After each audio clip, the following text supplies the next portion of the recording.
ask the SRC president if he doesn't think scheduling January reassessment is unfair.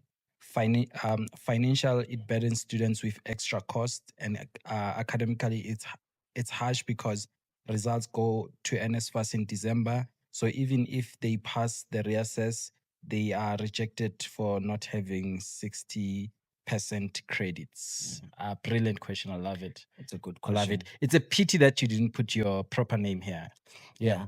No, it's a good question, which actually goes to our argument, because last day we even had a problem where majority, even this year, majority of the students that are writing the assessment, they do not have accommodation, and you realize that some lost that they're contracting the thing.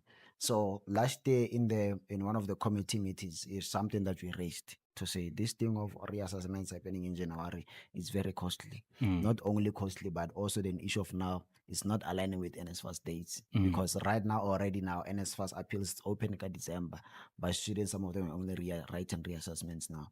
So then I think there was I remember we voted on an institutional calendar for 2026 to say going forward the reassessments must happen in December.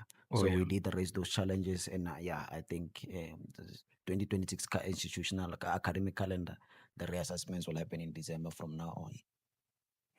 Oh yeah, so that's something we're looking forward to unfold, right? Yes, This year. yes. Hopefully it does, man, because I really hear that, man. Yeah. Yeah, it's a concern. It's a Yeah. valid concern. And Viano Maleke, why the university reject second year students when